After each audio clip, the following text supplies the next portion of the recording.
Hello student, good morning all of you. आप लोगों के सामने हम क्लास 12 का संतत्य तथा अवकलनीयता प्रारंभ करने जा रहे हैं। आपको पीछे की क्लास 11th में आपको सांतत्य बता दिया गया था और अवकलन के सूत्र भी सत्यापित कर दिए गए थे प्रथम सिद्धांत के अवकलन द्वारा। आप लोगों को हम यहाँ पे सांतत्य जो पढ़ा दिया गया है पिछली क्लास में, आगे की क्लास में जो अवकलन है 12 में आपको हम यहाँ पे बताएंगे। जो कुछ भी सूत्र हम आपके पीछे की क्लासों में बताए थे उसको आज मैं पुनः दोबारा आपके सामने रख दे रहा हूँ और उसको याद कर लीजिएगा, जिससे कि आप लोगों को सवाल को हल करने में मदद मिलेगा। जैसे कि हम आप लोगों को सबसे पहले 11 के क्लास में बताए थे और यह भी आपको अवकलन क्या होता है, सांतत्य क्या होता है सभी बता दिया गया था। इनका डेफिनेशन बता दिया गया था। अवकलन को परिभाषित कैसे किया जाता है, अवकलन को दिखाया कैसे जाता है, प्रदर्शित कैसे किया जाता है, ये सभी आपको बता दिया गया है। आपके सामने बस हम सीधा अवकलन स्टार्ट करने जा रहे हैं। स्टार्ट करने से पहले जो कुछ भी आपको सूत्र बताया गया था उसको मैं एक बार पुनः दोबारा आपके सामने लिख दे रहा हूँ। आपको बताया गया था कि x के पावर n का अवकलन n x का पावर n-1 होता है। दूसरा सूत्र बताया गया था d by D x, e का पावर x का अवकलन आपका e का पावर x ही होता है। तीसरा सूत्र आपको बताया गया था d by D x log x का अवकलन 1/x होता है। चौथा आपका सूत्र बताया गया था d by D x log x base a का अवकलन आपका 1/x log e base a होता है। आगे का सूत्र बताया गया था d by D x a का पावर x का अवकलन आपका a का पावर x log a होता है। नेक्स्ट क्वेश्चन बताया गया था d बाई डी एक्स त्रिकोणमिति से रिलेटेड सूत्र था sin x का अवकलन आपका cos x। डी अगला बताया गया था आपका d by D X cos x का अवकलन minus sin x। Next number question formula था आपका d by D X tan x का sec स्क्वायर x। नेक्स्ट था d by D X sec X का अवकलन हम बताए थे sec X into tan X. आगे था d by D X cot X का अवकलन हम आपको बताए थे minus cosec square X. d by D x cosec X का आपको बताया गया था minus cosec X into cot X. और लास्ट में हमने बताया था कि अचर का अवकलन शून्य होता है। आपके सामने ये जितने भी सूत्र हम लिखे हैं आपको पीछे की क्लास में 11 के क्लास में प्रथम सिद्धांत के अवकलन का सूत्र का प्रयोग करके ये सभी सूत्र आपको सिद्ध करवा दिए गए हैं। बात समझ में आ रहा है? सभी सूत्र आपके सिद्ध करवा दिए गए हैं और आपको पुनः मैं ये सभी सूत्र लिख दिया हूँ। आप इसको याद कर लीजिएगा और याद करके आप मेहनत कीजिए इसको याद करने के लिए। और मैं आपको यहाँ पे कुछ एग्जाम्पल के माध्यम से सूत्र को लेकर के कुछ सवाल बताने जा रहे हैं, इसको ध्यान से देखिएगा। मान लीजिए कि हम यहाँ पे लिखते हैं y बराबर x का पावर 4 और इसको कहेगा कि x के सापेक्ष अवकल गुणांक ज्ञात कीजिए। y बराबर x के पावर 4 का x के सापेक्ष अवकल गुणांक ज्ञात कीजिए। तो आप इसको लिखेंगे x के सापेक्ष अवकलन करने पर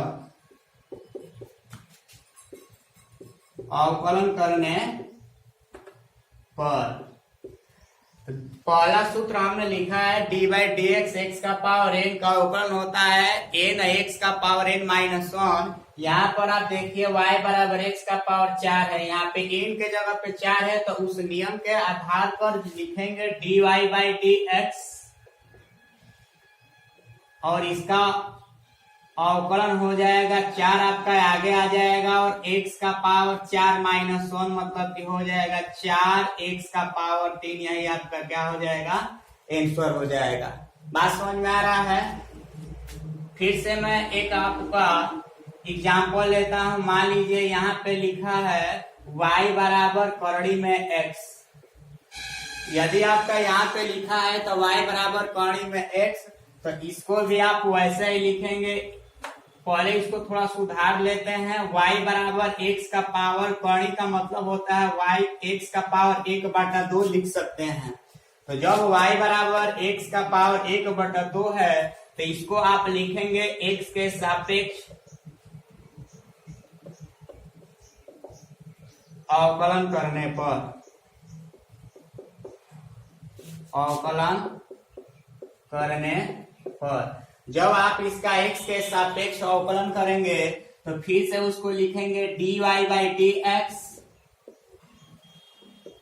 यहां भी वही फार्मूला लगाएंगे, पहला x का पावर n तो लिखे हैं n x का पावर n माइनस 1, तो यहाँ n के जगह पे x का पावर n के जगह पे 1/2 है, तो 1/2 आपका बच्चों पहले आ जाएगा और x 1/2 माइनस 1, तो इसको आप लिख सकते हैं 1/2, x का पावर यह आएगा माइनस 1/2, तो इसको आप लिखेंगे 1/2 या इसको आप नीचे लाके लिख सकते हैं 1/2 करड़ी में x। यह फार्मूला के रूप में भी इसको यूज किया जाता है कि y बराबर यहाँ पे कड़ी में x, या हम कहें कि कड़ी में x का अवकलन क्या होता है, तो आप इसको डायरेक्ट सूत्र के रूप में याद कर लीजिएगा कि y बराबर यदि दिया है कड़ी में x, या हम यह कहें कि कड़ी में x का अवकलन आपका 1/2 कड़ी में x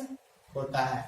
एक तीसरा एग्जाम्पल में ले रहा हूं, इसको ध्यान से देखिएगा। मान लीजिए यहाँ पे यदि आपका लिख दिया है e का पावर tan x और इसका कहा है कि y बराबर e का पावर tan x और कहा है कि इसका x के सापेक्ष अवकलन कीजिए, तो इसको ऐसे लिखेंगे x के सापेक्ष अवकलन करने पर।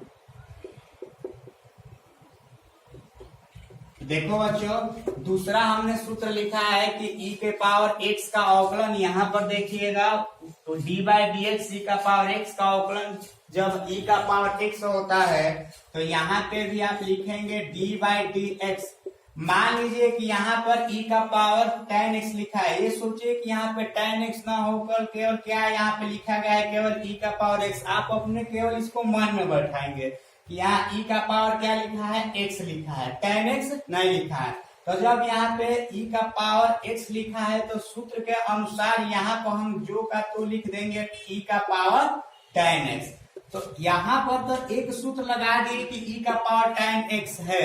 ये बताओ बच्चों, यहाँ पर tan x लिखा है तो इसका भी तो अवकलन होना चाहिए, तो इसका अवकलन करने के लिए पुनः हम एक बार लिखेंगे d by D X tan x, मतलब कि e के पावर x पे अवकलन इसका तो हो गया e का पावर x, मतलब कि x के जगह पे tan x है तो e का पावर tan x।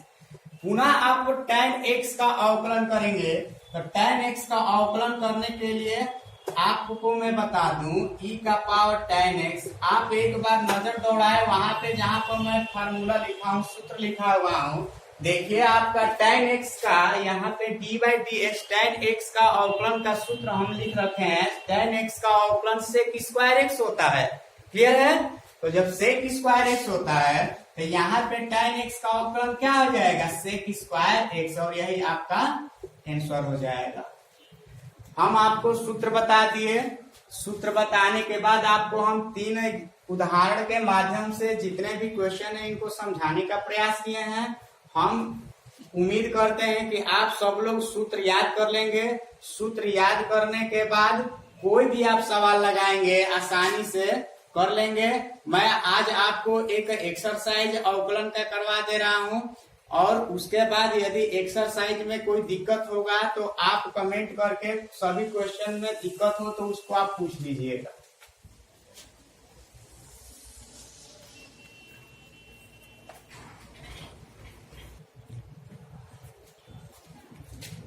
हेलो बच्चों, मैं उम्मीद करता हूं कि आपको जितने भी फार्मूला हम सूत्र आपके सामने लिखे हैं उसको आप ध्यान पूर्वक याद कर लेंगे। आपके एक्सरसाइज 5.2 जितना मैं सूत्र आपको बताया हूं उसके आधार पर सभी सवाल नहीं है उसमें का, लेकिन जितने मैं सूत्र बताया हूं उसमें से कुछ सवाल में आपके सामने 6 सवाल लिखा हूं, जिसको मैं आपको बताने का प्रयास कर रहा हूं। मैं उम्मीद करूंगा कि जो भी मैं सूत्र बतलाया है उसके आधार पर ये सवाल आप देखेंगे, समझने का प्रयास करेंगे, और समझ करके आगे की सवाल आप प्रयास कीजिएगा करने के लिए। किसी भी बुक का जरूरी नहीं है कि आप एनसीईआरटी का ही सवाल लगाएंगे। आप कमेंट बॉक्स में क्या कीजिएगा कि आप दूसरे भी बुक का, प्राइवेट बुक हो, जैसे कि हमारे बच्चियां इतने माहिर हैं कि हमेशा बोलते रहते थे कि सर केवल आप एनसीईआरटी बुक ही पढ़ाएंगे। ऐसी बात नहीं है। आप चाहेंगे तो मैं अभी आपका एक्सरसाइज 5.2 का 6 सवाल लिखा हूं, आप उस जितने सूत्र बताए उस पे आपको सवाल मिलेगा, तो आप कमेंट बॉक्स में लिख दीजिएगा, आपको सवाल बताए जाएंगे। लेकिन पहले इस सवाल को देखते हैं। जैसे मैं पहला सवाल लिखा हूं sin x² 5, इसको आप ऐसे लिखेंगे y बराबर sin x² प्लस 5। जैसे कि हम आपको उदाहरण बताते वक्त लिखे थे कि किसी भी सवाल को लिखेगा, कहेगा कि इसका x के सापेक्ष अवकल गुणांक ज्ञात कीजिए। तो x के सापेक्ष इसका अवकल गुणांक ज्ञात करना है, तो हम बोले थे कि लिखेंगे x के सापेक्ष अवकलन करने पर, अवकलन करने पर सूत्र याद है बच्चों आप लोग को? तो सवाल लगाते हैं। y का अवकलन क्या होता है? dy/dx।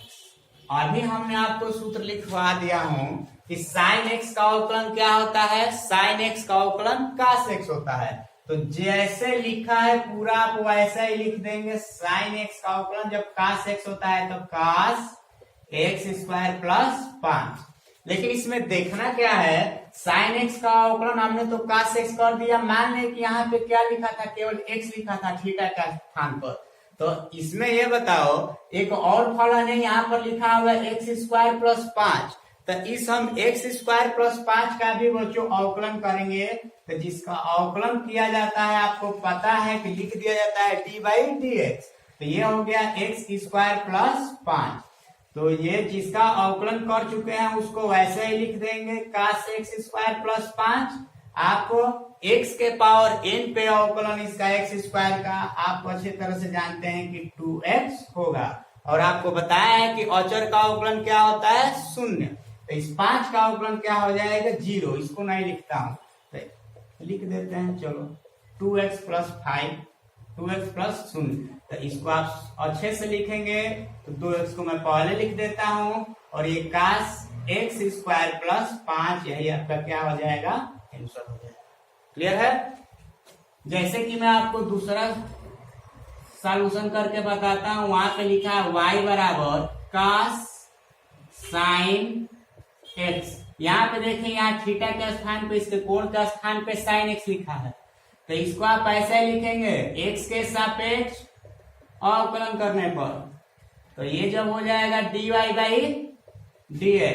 हम आपको लिखवाए हैं कि cos x का अवकलन क्या होता है? ये मत देखो कि सर यहाँ पे sin x लिखा है, थीटा का स्थान पे कुछ भी लिखा है बच्चों, उसको आप केवल मान लीजिए कि यहाँ पे कुछ नहीं लिखा है, x लिखा है, cos x लिखा है। cos x का अवकलन माइनस sin x। तो यहाँ पे आप लिख देंगे ऐसे ही माइनस sin, और x के जगह पे क्या है? sin x। ये बताओ बच्चों, यहाँ मैं बोल रहा हूं कि x लिखा है, लेकिन अब हमेशा की मत ये सोच लीजिएगा कि x से लिखा है। यहाँ पे है क्या? sin x। तो sin x का अवकलन होना चाहिए। तो d/dx साइन एक्स। तो जिसका आप अवकलन कर दिया है उसको तो आप वैसे ही लिखेंगे माइनस साइन एक्स। और आप अच्छे से जानते हैं कि साइन एक्स का अवकलन क्या होता है, कॉस एक्स। यही आपका आंसर हो जाएगा। उम्मीद है कि आपको समझ में आ रहा होगा। जहाँ दिक्कत होगा आप उसको कमेंट बॉक्स में लिख दीजिएगा, बतलाया जाएगा आपको। मैं आपको ये 3 नंबर क्वेश्चन छोड़ दे रहा हूँ, आप करके बताइएगा कि आ रहा है कि नहीं आ रहा है। 4 नंबर क्वेश्चन बता दे रहा हूं आपको। ये y बराबर सेक tan करड़ी में x, इसको भी आप लिखेंगे x के सापेक्ष अवकलन करने पर। ध्यान से देखिएगा, y का अवकलन क्या हो जाएगा, dy बाई dx। आपको हम अभी बताए हैं कि सेक x का अवकलन क्या होता है, सेक x का अवकलन सेक x इंटू tan x लिखा है। यहाँ पे ये देखिए एक कोण के स्थान पर पूरा tan अंडर रूट x लिखा हुआ है। तो बस आप ये सोचिए कि यहाँ पे क्या लिखा हुआ है, आपका लिखा है सेक x। तो जहां x है, x के जगह पे tan कड़ी में x लिखा हुआ है, तो सेक x का अवकलन जब सेक x इंटू tan x होता है तो वैसे ही आप लिखेंगे सेक tan कड़ी में x इंटू tan कड़ी में x। देखो बच्चों, आपका सेक x का अवकलन अभी मैं किया हूं। यहाँ जो tan कड़ी में x है इसका अवकलन आपको क्या करना बाकी है। तो ये tan कड़ी में x का अवकलन करेंगे। अभी जिसका अवकलन कर दिए हैं वैसे ही लिख दे रहा हूं, सेक tan कड़ी में x इंटू tan कड़ी में x। ये बताओ, आपको हम बताएं कि tan x का अवकलन क्या होता है, सेक स्क्वायर x होता है, सेक स्क्वायर x। लेकिन ये बताओ बच्चों, इसके x के स्थान पे क्या लिखा है, कड़ी में x लिखा है, तो x नहीं लिखेंगे, जो लिखा है वो लिखेंगे कड़ी में x। आइए डी बाई डी एक्स, यहाँ पर भी एक फलन है, 3 बार हो रहा है, कड़ी में x, कड़ी में x का अवकलन करेंगे। जिसका अवकलन कर देते हैं उसको वैसे ही हम क्या करेंगे, लिखते जाएंगे, उसमें कोई छेड़छाड़ नहीं करना है। tan कड़ी में x और ये सेक स्क्वायर कड़ी में x। हमने अभी आपको बताया कड़ी में x का अवकलन हम पहले ही करके एग्जाम्पल के माध्यम से बता दिए हैं। और यह भी बताएं कि कड़ी में x के अवकलन को सूत्र के रूप में याद रखिएगा। कड़ी में x का अवकलन हमने आपको पहले ही बता दिया है। कड़ी में x का अवकलन क्या होता है, 1/2 कड़ी में x। बस ये आपका आंसर। जहां तक हमको उम्मीद है बच्चों, जितने भी सवाल हमको लग रहा है कि 3 सवाल बताए हैं, 3 सवाल आपको अच्छे से समझ में आया है। 5 नंबर में क्वेश्चन आपके लिए छोड़ दे रहा हूं, मैं 2 क्वेश्चन आपके लिए छोड़ रहा हूं, कीजिएगा, तीसरा और 5वां। मैं 6 नंबर क्वेश्चन आपको बता दे रहा हूं।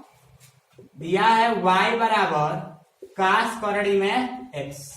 ये y बराबर कास करड़ी में x, वैसे ही आप लिखेंगे x के सापेक्ष अवकलन करने पर। तो y का अवकलन क्या हो जाएगा, dy बाई dx।